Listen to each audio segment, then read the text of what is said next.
Apa yang dikatakan oleh Atta bin Yasar radhiyallahu anhu qol, tidak ada hari itu yang melebihi kemuliaannya setelah Lailatul Qadar. Ya, kecuali nisfu Sa'ban.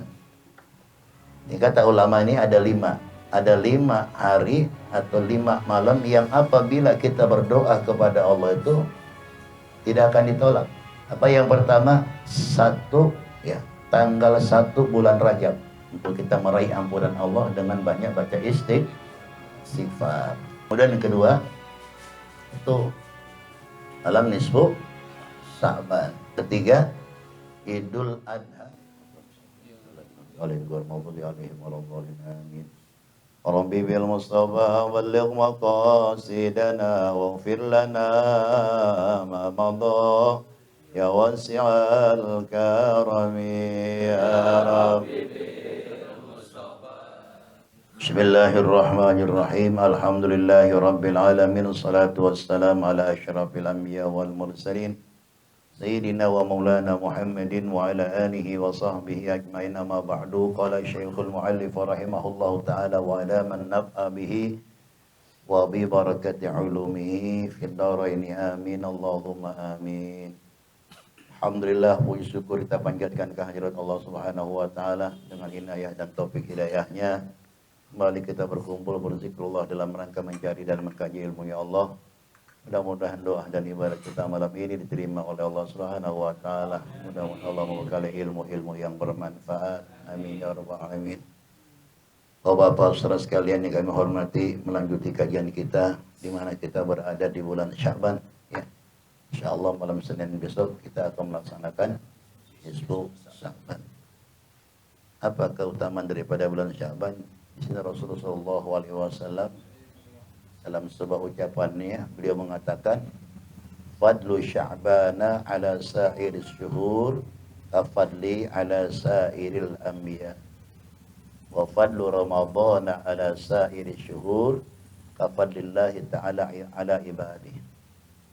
Kata Rasulullah, keutamaan bulan Sya'ban itu dibandingkan dengan bulan-bulan yang lain bagaikan kemuliaanku dengan nabi-nabi yang lain. Di seluruh nabi itu kemuliaannya di bawah baginda Muhammad sallallahu alaihi wasallam. Ada berapa itu jumlah nabi dan rasul? 124.000 jumlahnya semua itu.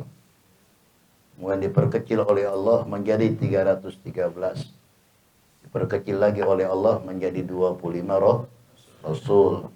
Kemudian dikecilkan lagi oleh Allah menjadi 5. Dan seluruh nabi itu yang jumlahnya kurang lebih 124.000 nabi dan rasul, semua di bawah ya kemuliaan Nabi kita Muhammad sallallahu alaihi wasallam.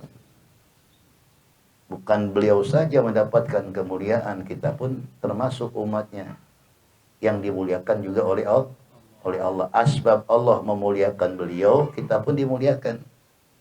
Yakunu khairul anbiya wa umamuhu khairul umam.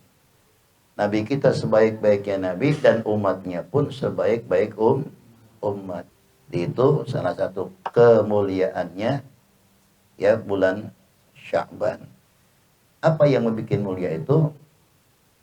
Salah satu ayat yang turun berkenaan dengan perintah sholawat ya kepada Nabi Muhammad yang berbunyi innallaha wa malaikatahu yusalluna 'alan nabi ya ayyuhalladzina amanu sallu 'alaihi wa sallimu taslima. Ini ayat turun pada bulan Sya'ban.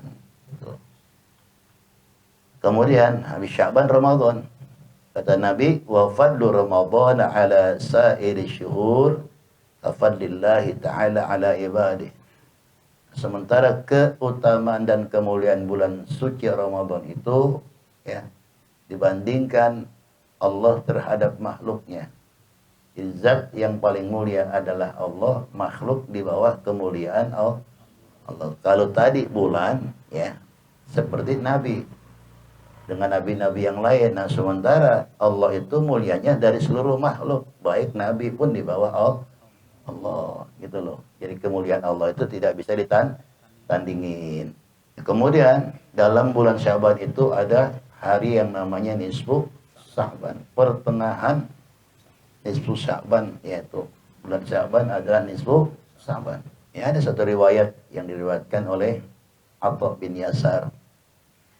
Apa yang dikatakan oleh Atha bin Yasar radhiyallahu anhu qala ma min lailatin ba'da lailatil qadari afdalu min lailatin nisfi Sya'ban.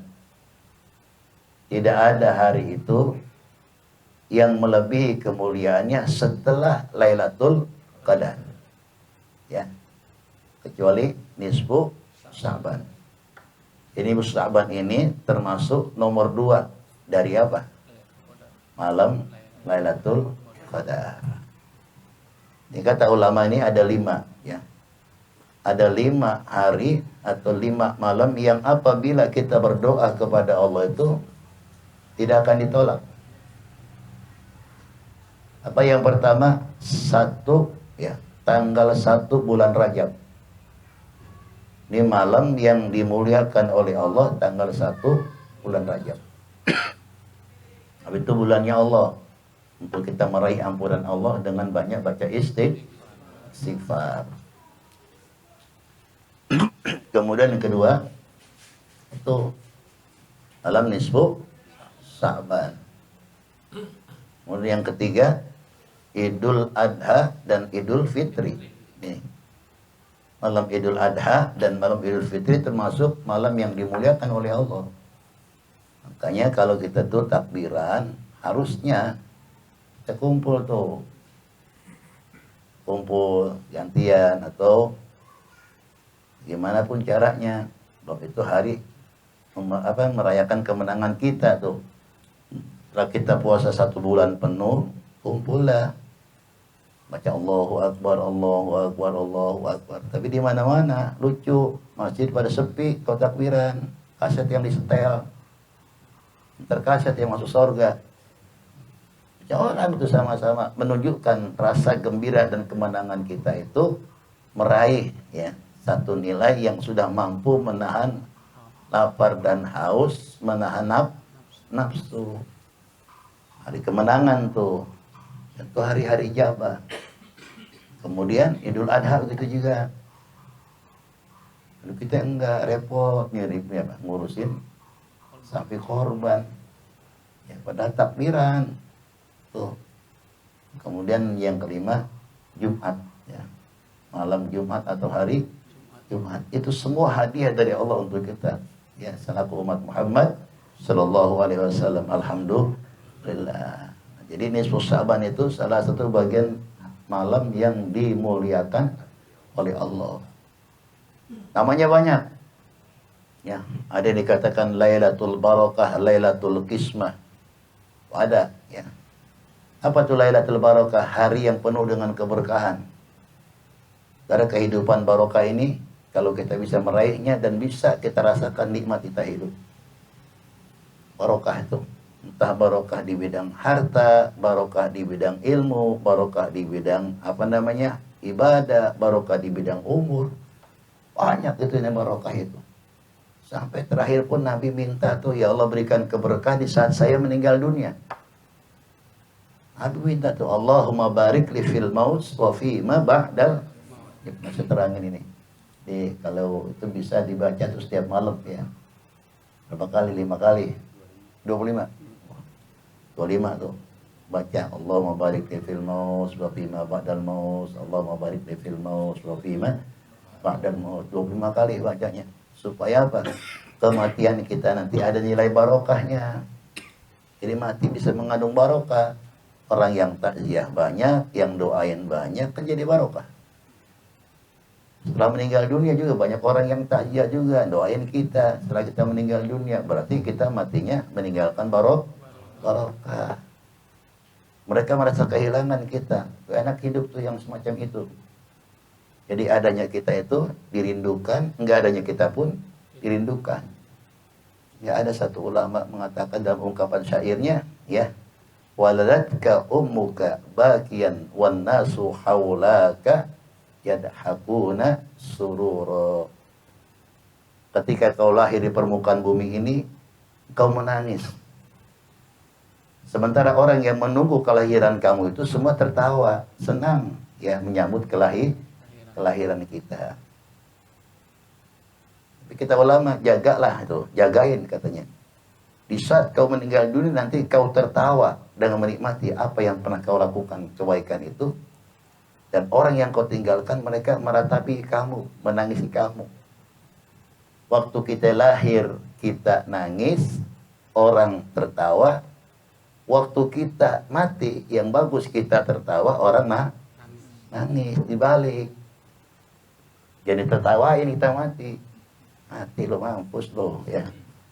Itu nggak enak, berarti kematian kita itu emang orang seneng. Bahkan dapat sumpah mulu, kapan tuh orang mati ya.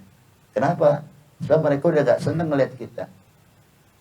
Ini saudara minta maaf ya, sekali lagi saya bilang, Allah kalau sudah cabut keberkahan dalam kehidupan kita, auzubillah, harta nggak barokah, nggak enak, umur nggak barokah juga nggak enak, ilmu nggak barokah juga nggak enak.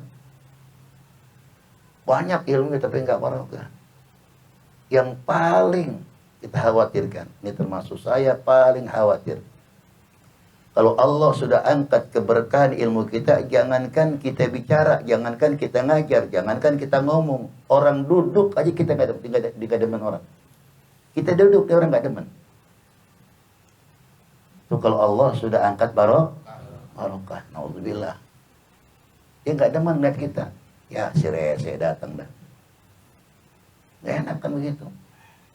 Yang enak kita didambakan keberadaannya kita, tidak adanya kita dirindukan, itu enak. Tapi kalau makan kita sudah dijuluki, ya orang pembuat onar, rese, enak. Termasuk diangkat ya keberkahan dalam kehidupan kita. Nauzubillah min dzalik. Makanya besok nih kita minta tuh, ada nisfus Sa'ban, kita minta tabarukan untuk mengambil barokah. Kenapa? Sesuai dengan ucapan Atha bin Yasar radhiyallahu an, ya. Tidak ada malam selain Lailatul Qadar adalah malam yang dimuliakan oleh Allah kecuali bulan nisfus Sa'ban.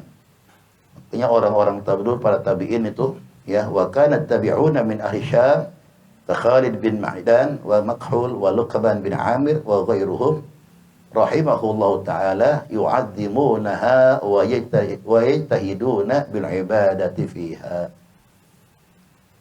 Para tabi'in tuh betul-betul dia bersungguh-sungguh mengagungkan bulan Sya'ban, bulan apa malam nisfu Sya'ban, bersungguh-sungguh dalam melaksanakan ibadah. Tuh, itu orang-orang dulu. Jadi orang-orang dulu, saudara sekalian, belum terkontaminasi bahasanya gitu. Ya sebetulnya watak, sebetulnya mah. Bisa saja alam berubah, kita tetap yang berubah. Itu kan semua kembali kepada kita. Kadang ini kita bisa tergeser dengan asbab apa? Perubahan lingkungan, perubahan perubahan teknologi. Yang itu bisa merubah sikap manusia. Yang tadinya mereka getol ibadah, ya akhirnya jadi kendor ibadah. Mereka tuh apa? Salah pilih berteman. Akhirnya apa? Terbawa kita arus. Makanya kalau kita punya teman yang selalu ngajak kebaikan, ikuti itu teman, jangan dijauhin. Itu nikmat dalam hidup kita itu. Di saat kita lengah dan lupa, ada teman yang ingetin, yuk kita ngaji, yuk kita sholat jamaah. Itu teman yang bagus. Bukan malah sebaliknya, gila ngaji diajak jalan-jalan, ya. Nggak baik tuh punya teman yang semacam itu. Maka tergantung kita. Alam boleh berubah, tapi sikap kita jangan berubah. Jangan berubah, tetap gitu loh. Bergaul silakan, bukan nggak boleh, tapi jangan sampai kita terbawa harus yang tidak baik. Kalau bisa kita ngajak untuk melakukan kebaikan. Jadi orang-orang dulu tuh betul-betul lah mengambil fadilahnya nisfus Sa'ban itu dengan mengerjakan yang bermanfaat. Kenapa? Tadi yang sudah saya tinggung, termasuk malam nisfus Sa'ban itu malam yang barokah. Atau juga dikata ulama, ya, Lailatul Qismah. Lailatul Qismah ini Allah membagi-bagikan rahmatnya terhadap hamba yang dikehendaki. Selagi orang tersebut tidak mubrom. Mubrom ini satu hal yang sudah tidak lagi bisa dirubah oleh usaha manusia, namanya qadha mubrom. Ya. Qadha mubrom itu umpama ini orang matinya harus celaka udah. Gitu. Ini orang mati nggak beriman udah. Berarti qadha mubrom. Walaupun diajak bermacam-macam. Nabi itu ya bukan orang jelek, orang baik. Seorang nabi dan rasul yang dimuliakan oleh Allah, tapi ada orang yang tidak senang dengan nabi di saat itu, di zaman jahiliyah. Kenapa? Sebab mata hati kebaikan untuk memandang nabi diangkat oleh Allah. Sehingga mereka nggak tahu itu seorang rasul, itu seorang nabi, seorang yang dimuliakan. Yang ditahu Muhammad anak yatim, tukang angon, itu doang sebetulnya. Jadi mata kemuliaan yang diberikan oleh Allah untuk memandang pribadi Nabi ditutupi oleh Allah. Sehingga mereka mati pun dalam keadaan kafir. Itu yang tidak dikehendaki, namanya qadha mubrom. Ya. Nah, termasuk pamannya Abu Lahab, ya. Abu Jahal itu bukan paman Abu Jahal itu. Temannya daripada Abu Lahab. Harusnya menurut akal paman mendukung. Tapi nggak mendukung, justru penghambat perjuangan Nabi Muhammad. Mata hatinya nggak dibuka, berarti mubrom itu. Ada qadha mu'allaq. Siapa di antara contoh Sayyidina Umar ibn Khattab radhiyallahu an. Sebelum beliau itu ya bertauhid dan beriman kepada Allah dan Rasul, beliau termasuk penghambat dan penghalang perjuangan Nabi Muhammad. Tapi berkat doanya Nabi Muhammad, Allahumma izzil Islam bil umarain. Ya Allah, tegakkanlah dan kuatkanlah Islam ini dengan asbab orang yang bernama Umar. Yang pertama Umar ibn Khattab radhiyallahu an, kemudian Umar bin Hisham atau Abu Jahal. Ya. Yang diterima oleh Allah doanya Nabi Muhammad diberikan kepada siapa? Sayyidina Umar ibn Khattab. Itu namanya qadha mu'allaq, masih bisa dirubah oleh Allah sesuai dengan kehendak Allah. Nah besok ini Lailatul Qismah, mungkin orang waktu dia berada dalam kandungannya umur 4 bulan, di situ sudah masing-masing dicatat oleh Allah. Nasibnya, umurnya, ya kan? Apa ini orang-orang bahagia atau orang celaka? Itu semua rahasia Allah. Mungkin saja, nauzubillah, mungkin saja yang tadinya kita kurang baik dengan asbab kita memuliakan bulan Sa'ban, mengerjakan ibadah nisfu Sa'ban, yang tadi nggak baik dirubah oleh Allah menjadi yang baik. Yang tadinya kita nauzubillah ahli syaqawah, orang yang celaka, ya, dirubah oleh Allah menjadi orang ahli khair, orang yang baik. Bisa aja saudara sekalian. Nah, itu namanya andaikan ada perubahan, namanya qadha mu'allaq, nggak paten. Bisa dirubah sesuai dengan usaha dan kerja kita. Bisa saja. Nah, inilah yang ada salah satu firman Allah mengatakan, innallaha la yughayyiru ma biqaumin hatta yughayyiru ma bi anfusihim. Allah itu tidak merubah nasib setiap kaum, ya, satu kelompok kaum, kecuali dia sendiri yang merubah.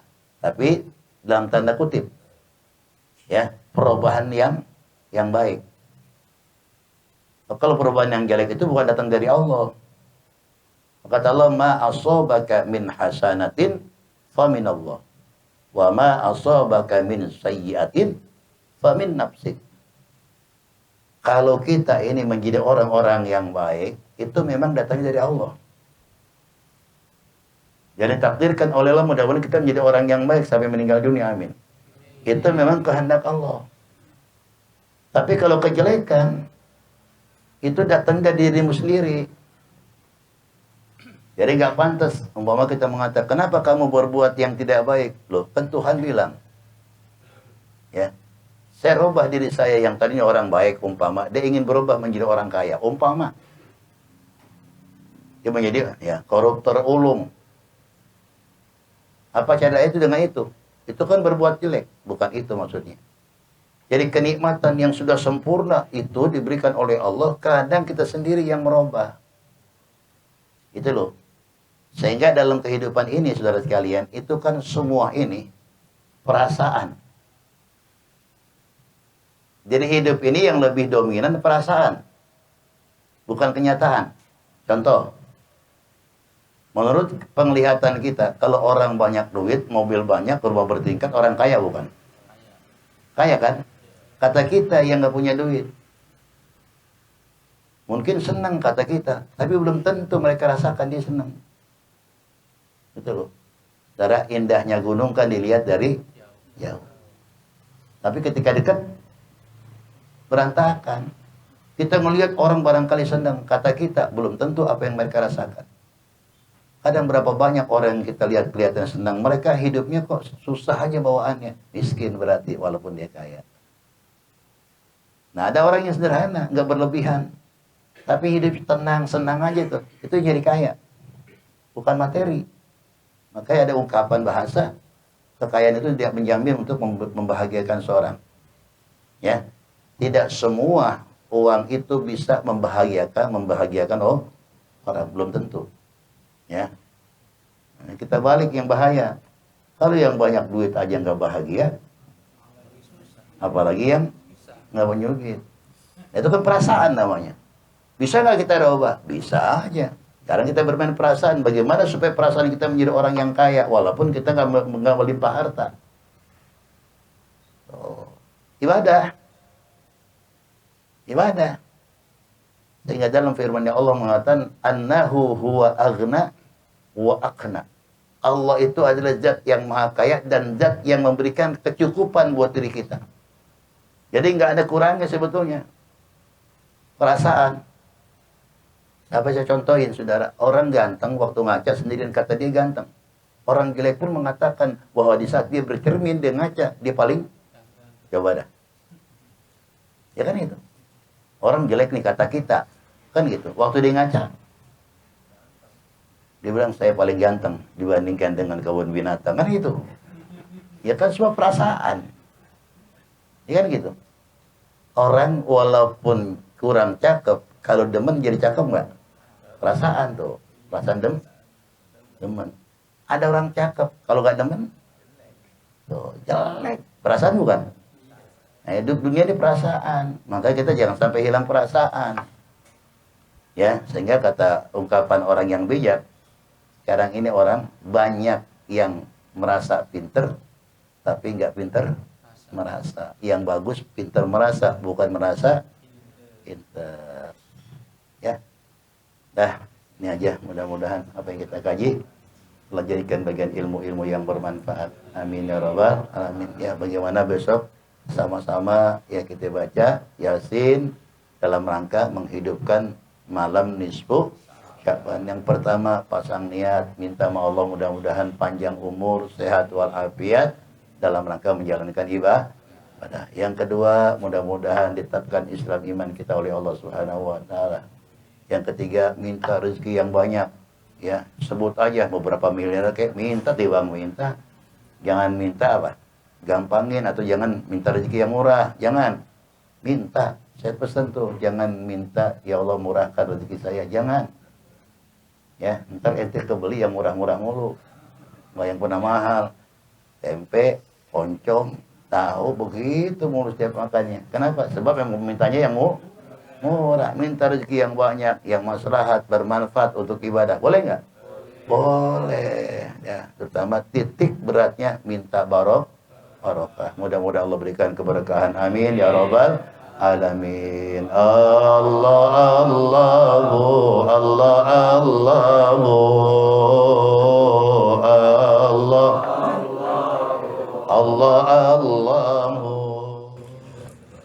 Maafkan ya Sayyid, maafkan ya Rahman, ya Rahim, ya Rahim, Allahumma bihaqqil Fatihah.